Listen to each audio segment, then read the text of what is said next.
안녕하세요. 책과 함께입니다. 아주 세속적인 지혜, 발타자르 그라시안. 어디까지 솔직해야 할까? 신비주의는 신의 방식이다. 상대방에게 처음부터 모든 것을 내보이지 마라. 신비주의 전략은 당신의 가치를 높여줄 것이다. 눈앞에 놓인 카드패를 바로 이용하는 것은 쓸데없는 짓이다. 당신의 입장을 너무 구체적으로 설명하지 마라. 평범한 대화에서도 자신의 진짜 속마음을 드러내지 않아야 한다. 신중한 침묵은 지혜의 성소다. 어리석은 대중은 현재의 옷을 입고 과거의 일을 찬양하고 가까이 있는 것보다 멀리 있는 것을 더 칭찬한다. 그들의 눈에는 항상 과거의 것과 멀리 있는 것이 더 좋아 보인다. 신비주의 전략이 특정 연예인이나 유명한 사람들에게 해당되는 이야기일까요? 꼭 그렇지만은 않은 것이 남녀 관계에서도 어느 정도 신비감이 필요하다고 흔히 표현을 하잖아요. 친구든 연인이든 관계 초반에는 서로 조심하는 단계에서 전혀 생기지 않던 문제가 친하고 편하다고 생각하는 관계에서 선을 넘는다든지 더 많은 문제가 생기게 되는 경우가 보편적이죠. 누군가를 만나고 점차 접촉점이 늘어나면 친밀하게 되면서 편안함을 느끼는데 이런 편안함이 곧 무신경함이 돼가면서 본의 아니게 서로에게 상처를 줄 수 있는 거죠. 다른 사람과 좋은 관계를 맺는다는 게 쉽지 않고 간단하지 않은 것 같아요. 어찌 보면 예전엔 오히려 상하 관계가 또 분명하고 다른 사람과 관계를 맺지 않으면 일상이 불가능했죠. 그래서 불편하더라도 내 감정이나 생각을 억누르거나 없애고 상대 의견에 복종하면서까지 관계를 유지해 왔다면 지금은 다른 사람과 하루 동안 전혀 만나지 않아도 심지어는 집 밖으로 한 발자국도 나가지 않아도 일상을 유지할 수 있는 세상이 되다 보니까 사람과의 관계가 필수적인 것이 아닌 선택이 돼가는 것 같기도 합니다.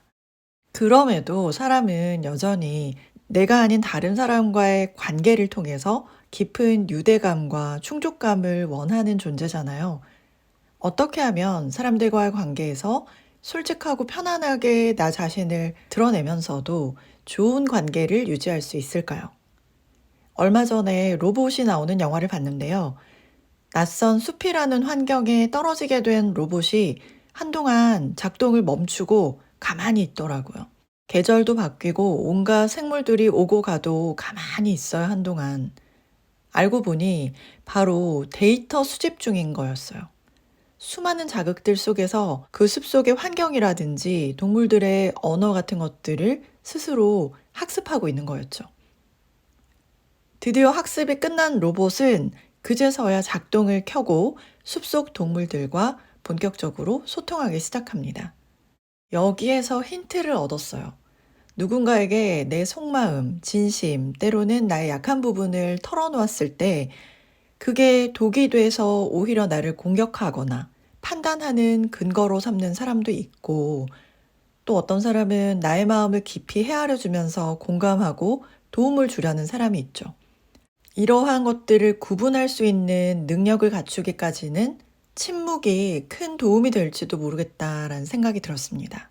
그렇게 로봇처럼 침묵하면서 상대에 대한 정보를 어느 정도 수집한 다음에 본격적으로 소통해도 늦지 않을 것 같아요. 모든 바람이 이루어지기를 바라지 마라. 당신이 품은 소원이 모두 이루어지면 행복하기 때문에 불행해진다. 몸은 숨을 쉬어야 하고 영혼은 열망해야 한다.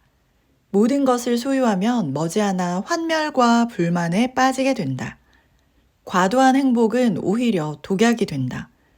도움을 줄 때도 상대방을 완전히 만족시켜선 안 된다. 바라는 게 아무것도 남지 않으면 그때부턴 행복한데도 행복하지 않은 아이러니가 발생한다. 또 모든 것이 완벽하게 이루어지면 오히려 두려움이 잉태된다. 브루스 올마이티라는 영화의 모티브는 그가 원하는 것이 모두 이루어지는 건데요.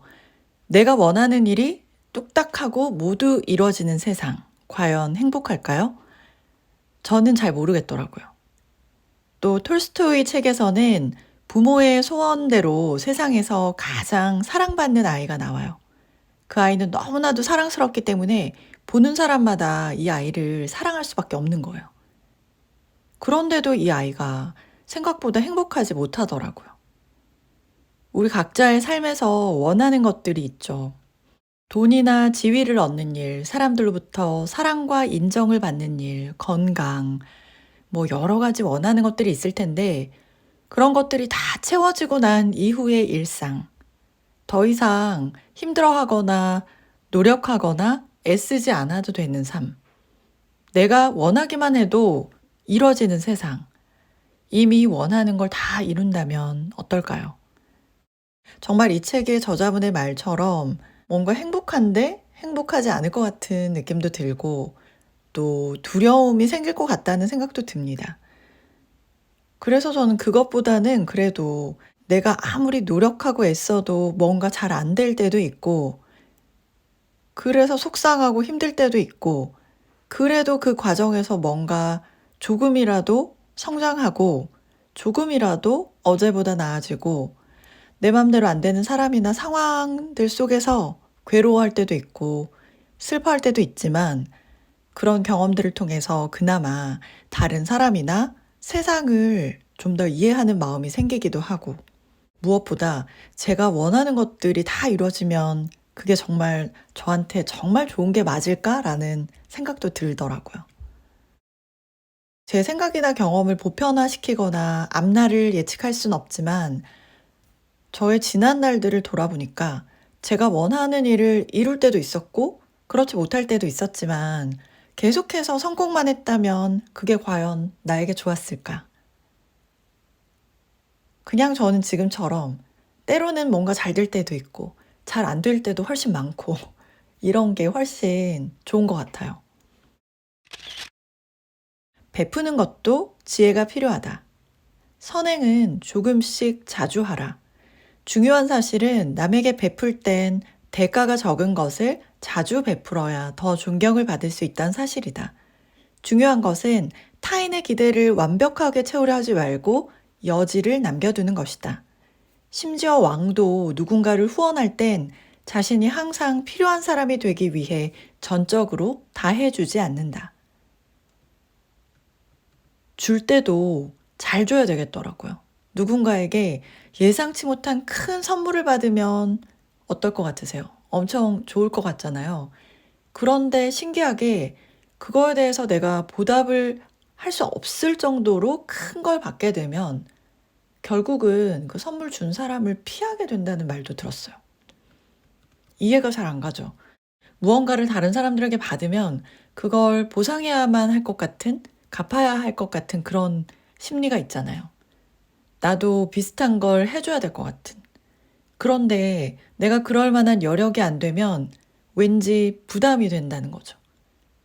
그리고 무언가를 해주는 상대방도 은근히 기대 심리가 생기기도 하고요. 그게 또 약간 자기가 더 무리해서 주게 되는 거라면 바라는 게 더 생길 수도 있습니다. 그러니까 내가 절대로 무리하지 않는 선에서 상대방은 부담을 갖지 않는 선에서 일상에서 소소하게 자주 주는 게 좋은 건가 봐요. 그리고 상대를 사랑할수록 모든 걸 다 해주려고 하지 말고 살짝 여지를 남겨주라고 하네요. 그림이나 작품에서도 너무 꽉꽉 채우면 답답하잖아요. 여백의 미가 필요하죠. 주는 것도 생각만큼 쉽지 않습니다. 네, 함께 해주신 여러분 진심으로 감사드립니다. 좋아요, 구독해주시면 정말 힘이 되고요. 그리고 더보기를 누르시면 책과 함께 다양한 재생 목록을 함께 하실 수 있습니다. 이거 틀어놓으시고 생활하시거나 주무시면 일상생활에서 주는 특별한 책의 능력을 더욱더 풍성하게 경험하실 수 있으실 거예요. 감사드립니다.